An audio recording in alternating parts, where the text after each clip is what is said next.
escuchan? Can you hear me? Yes? All right. All right, good morning. Buenos dias. All right. Thank you everybody for being here. I appreciate you all. We're doing this something very important today, and it's just the beginning. All right, or a continuation, right, of the work that we've been doing. Esta es una continuación del trabajo que hemos estado haciendo, y les agradezco mucho por estar aquí esta mañana. Well, good morning. My name is Marcos Ceniceros, Marcosceniceros, and I'm the Associate Director of Warehouse Workers for Justice. We're also joined by other worker centers, immigrant justice, and advocacy groups, and have the support of some elected officials. You can also see, for example, the Attorney General of Illinois and other Attorneys General across the country have signed a letter, and you can find that on the Attorney General's website. That was just released, I think, a couple of days ago. On October 11th, the United States Department of Homeland Security's Secretary Alejandro Mayorkas released a memo stating that they're working on guidelines to pull back on immigration enforcement actions at work sites and would step aside to allow for the Department of Labor and labor laws to be a priority. So we are here today for a couple of reasons. One is to celebrate a step forward protecting immigrant workers from further devastating immigration actions, and because it can change unsafe working conditions in the workplace and could provide relief to many. This is a departure from the previous administration, and we believe it's the right thing to do. And two is to call on the Department of Homeland Security to ensure that these are clear guidelines, that there are enforcement mechanisms and strong firewalls are in place so that immigrant workers are in fact protected. Now I want to share a story. About a worker who we heard from. We only heard about this after talking to different workers at this warehouse. His name is Adewale Oguyeme. You'll hear about him in a few minutes as well, but that's Adewalenyi.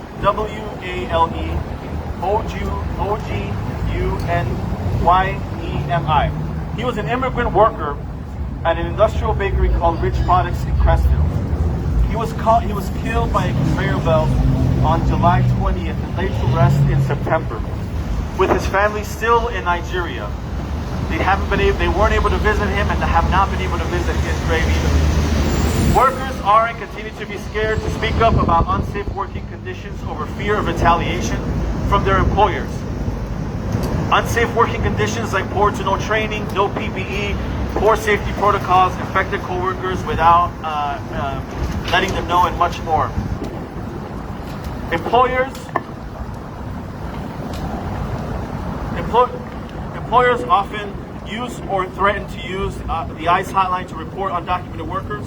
This chilling effect of DHS retaliation on top of retaliation from the employer is what led to the death of a worker that was otherwise entirely preventable.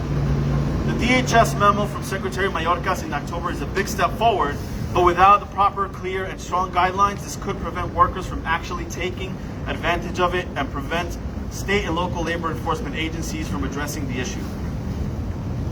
And we need strong firewalls to prevent rogue ICE agents from ignoring guidelines like we've seen in the past.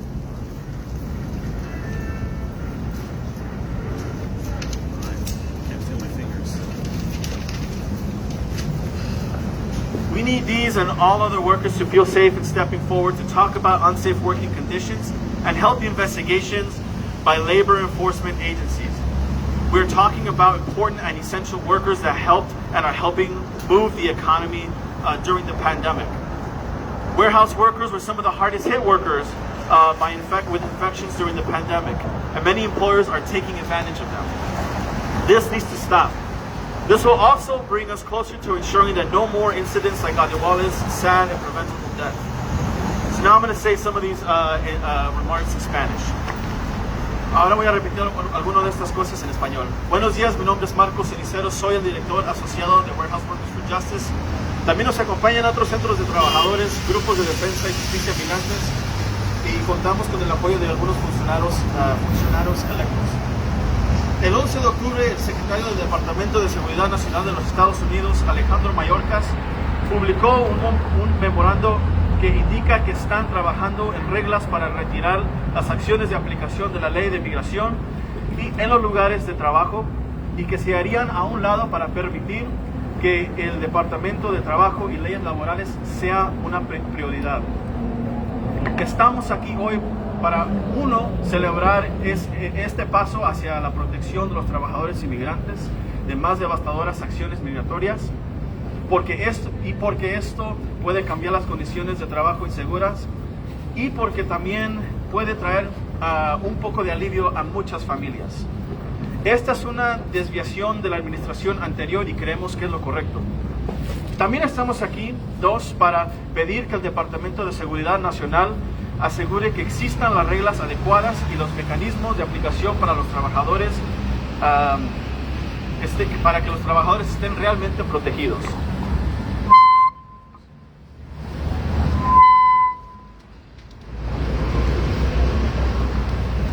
Los trabajadores tienen y siguen teniendo miedo de hablar sobre las condiciones de trabajo inseguras por temor a represalias por parte de sus empleadores. Condiciones de trabajo inseguras como poca o ninguna capacitación o entrenamiento, sin protección contra COVID, protocolos de seguridad deficientes, compañeros de trabajo infectados y sin avisarles a nadie, y mucho más.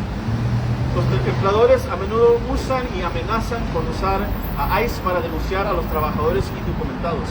Sin reglas adecuadas, claras y sólidas, esto podría evitar que los trabajadores realmente aprovechen estas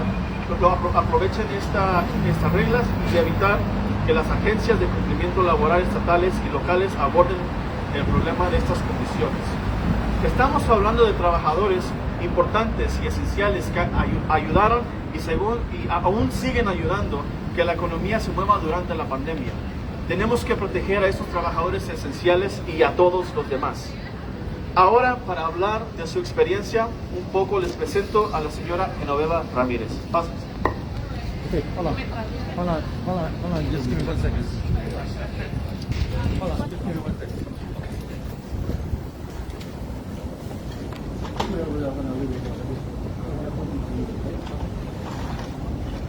Buenos días. Hey, November, wait, hold on.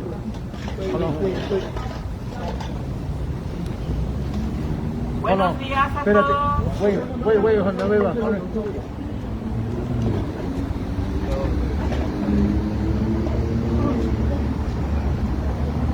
Ok, November, ahora sí.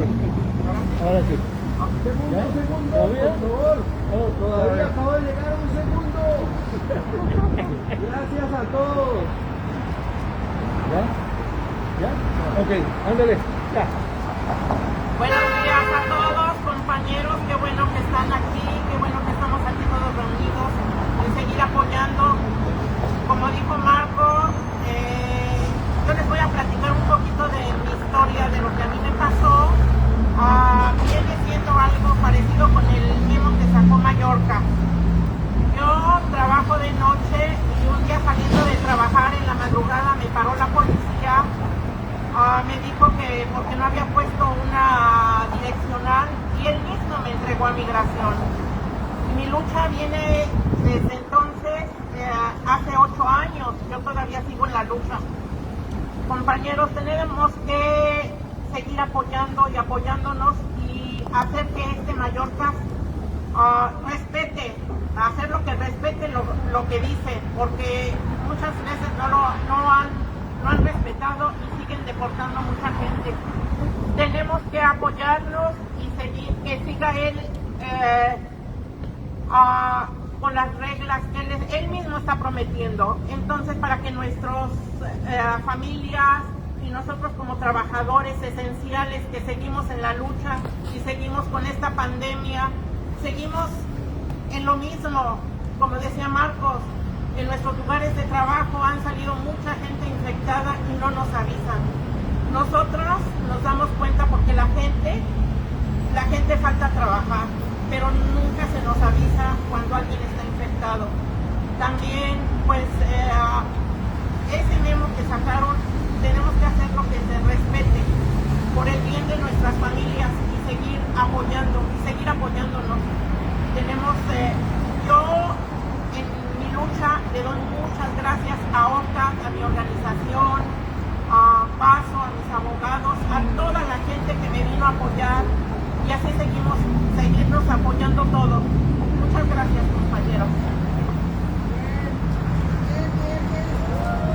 un aplauso a la señora.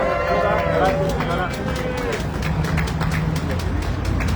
Next we have Karen Alvarez, who's actually going to read a statement from a worker who cannot be here with us, but wants to speak to this issue.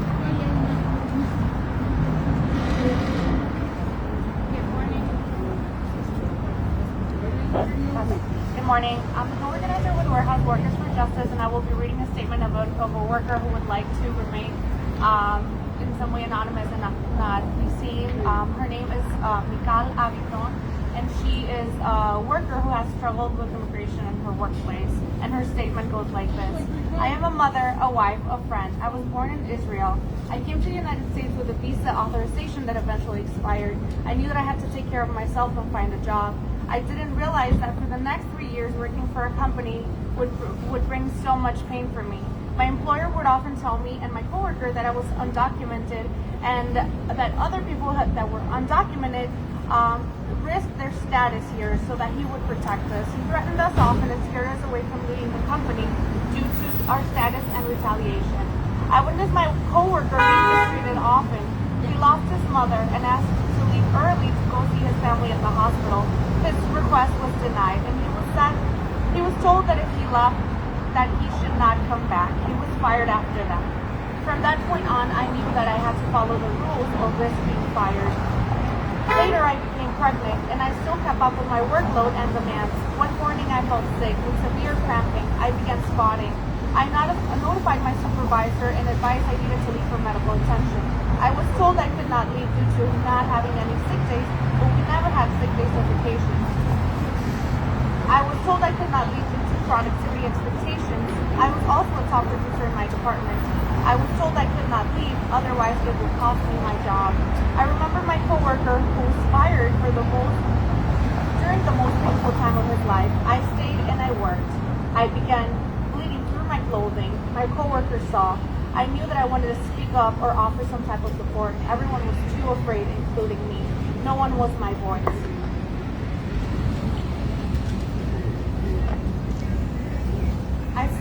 I suffered a miscarriage that day. I was never able to have biological children of my own. After that, I became a business owner. I got married, and now I have a beautiful daughter. My business suffered during COVID, and I had to find another warehouse job. People are continuously treated unfairly and pushed for productivity over safety. I spoke up, not just for me, but for my co-workers too. That was frowned upon, and I was called by an agency stating that I was not welcome to return. I was okay with that. I am sharing my story with you because I promised myself I would never let anyone prevent me from raising my voice to speak up for workers' safety. I know what that feels like. I am not afraid to share my name, my story, or my experience if I can help at least one person so that they do not have to go through what I went through. Just because someone is undocumented, they should not be safe. That is not right. That is not fair.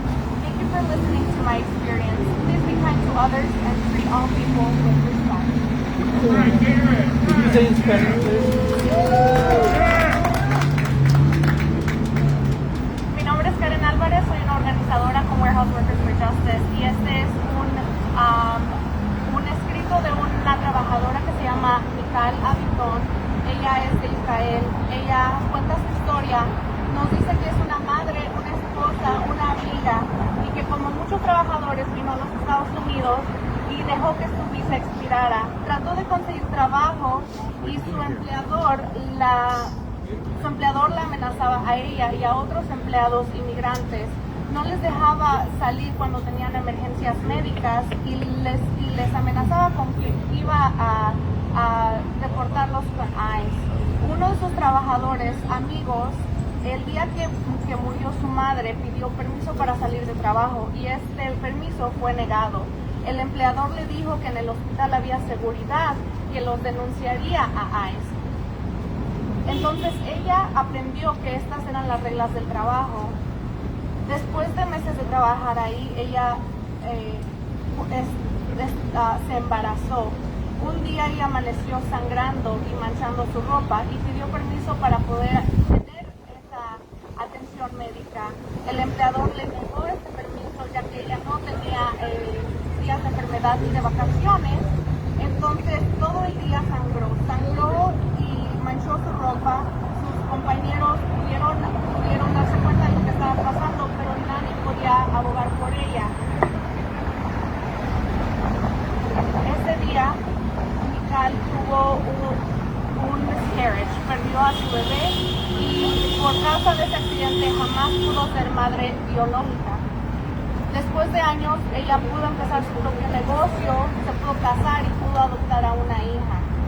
Después de la pandemia, ella perdió ese negocio y tuvo que regresar a un trabajo de la bodega, en donde sabe que las condiciones no son seguras y donde no hay el equipo de protección en contra del COVID, donde los trabajadores están hombro con hombro arriesgando su salud y su vida todos los días. Pero esta vez ella empezó a alzar su voz, empezó a decir que estas condiciones no eran aceptables. Cuando eso sucedió, una agencia le llamó y le dijo que estaba despedida.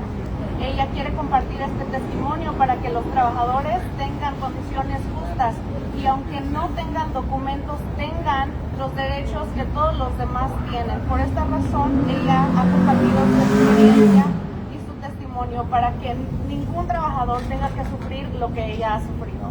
Muchas gracias.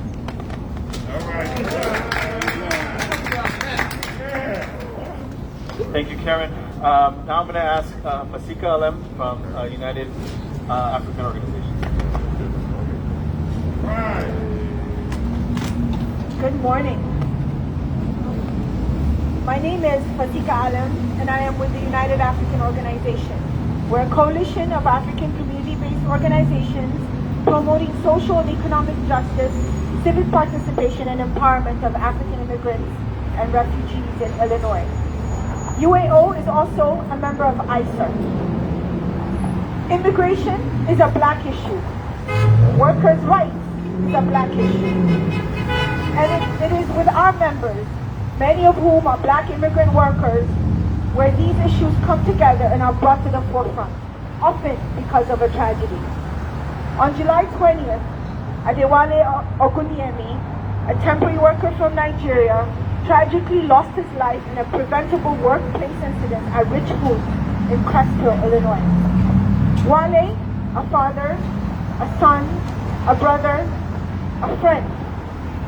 And immigrant workers like him need an outlet for workers to report workplace issues in order not only to prevent tragedies like this, but also to protect the basic rights for all workers deserve.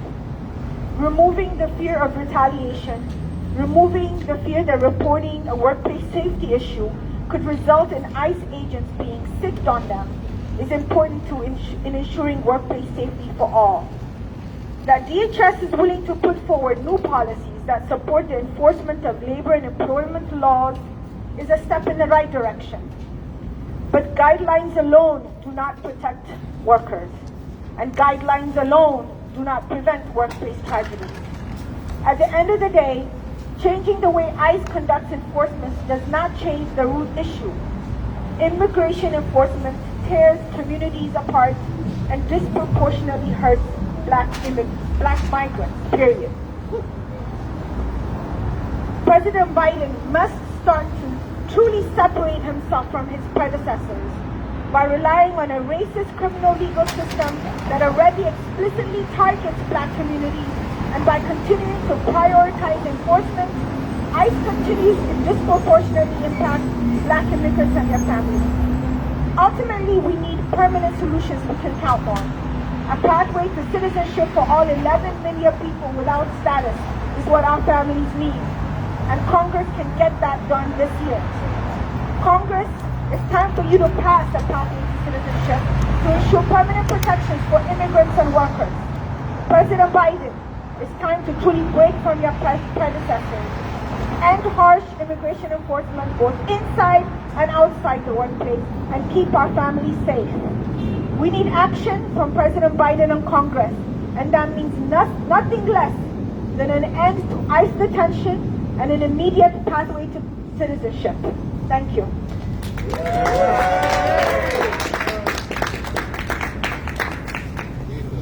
Thank you, Fasika. So that will conclude our press conference for today. Continuation is just us having regular meetings with elected officials. We've already started to set those up. We're going to continue continue to have conversations with the Attorney General and with other groups as well. But yeah, that's the end of our press conference. I don't know if there are any questions that people have. Okay. Thank you. Great, thank you. Muchas gracias a todos. Gracias.